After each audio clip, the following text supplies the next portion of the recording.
জয় দুর্গা শ্রী মাধব। আজকে হচ্ছে পরমা একাদশী।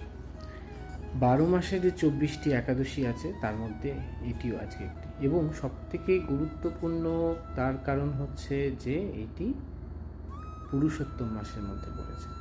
তো পুরুষোত্তম মাসের একাদশী অনেকেই একাদশী করেন না, কিন্তু পুরুষোত্তম মাসে যখন একাদশী পড়েছে এটা করতে পারেন। এটা করলে লাভ বই ক্ষতি হবে না। এবং একাদশী পালন কিন্তু বৈষ্ণবরা অনেকে বেশিরভাগই করে, শাক্ত শৈবদের মধ্যে কম দেখা যায়, কিন্তু করতে বাধা নেই কোথাও। শাক্ত শৈবরাও একাদশী পালন করতে পারে, তাতে কোনো এটা হবে না যে তারা বৈষ্ণব হয়ে গেল। না না না, এটা নয়, তারা করতেই পারে, এতে কোনো দোষের নেই। আর ভগবানের সেবা সবাই করতে পারে, এতে কোনো অন্যায়ও নেই।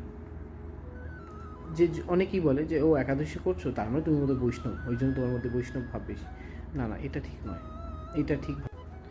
সেই জন্যে একাদশীটা সবাই করতে পারে। তো একাদশী আজকে পরম একাদশী পড়েছে বলে, এবং তার সাথে সাথে পুরুষোত্তম মাস, সেই জন্যে ভগবানকে একটু বিশেষ ভোগ আর কি দেওয়া হয়েছে, একাদশী ভোগ। যদিও আজকে কোনো অন্ন ভোগ নেই, অন্ন জাতীয় নেই, কোনো গ্রেন কিছু নেই, শস্য জাতীয় কিছু নেই। তো আপনার দেখাচ্ছি আমি কী ভোগ ভগবানকে দেওয়া হয়েছে। দেখুন, এটা অনেকেই এরকম দেয়, কিন্তু আমি যাই হোক দিয়েছি এটা। দেখুন, ফল কেটে দেওয়া হয়েছে, অরেঞ্জ আর পেঁপে কেটে দিয়েছি।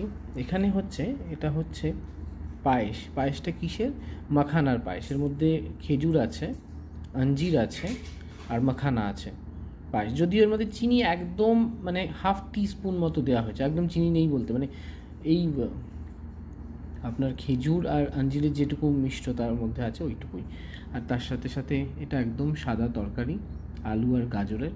একাদশীর এটা পুরো একাদশী প্রসাদ। তো তো ভগবানকে ভোগ দেওয়া হয়ে গেছে, অর্পণ করা হয়েছে। কারণ সাধারণত ভগবানের ভোগের আমি আগে কোনো রকম ভিডিও করি না, সে যতই হোক না কেন। তো তার সাথে সাথে ভগবানকে একটু দর্শন করে নিন।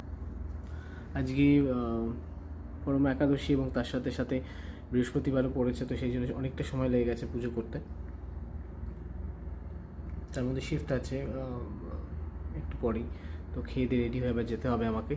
তো যাই হোক, ভগবানকে দর্শন করুন। তো আপনারাও কী করে পালন করছেন অবশ্যই দেখাবেন, এবং কী কী ভগবানকে সাজিয়েছেন আপনারাও দেখুন, কমেন্টে লিখুন। এবং যদি আপনাদের কাছে কিছু জানার বিষয় থাকে, আপনার জানতে ইচ্ছে করে, আপনি অবশ্যই আমাকে মেসেজ করতে পারেন, আমি নিশ্চয়ই চেষ্টা করব উত্তর দেওয়ার। জয় দুর্গা শ্রী মাধব।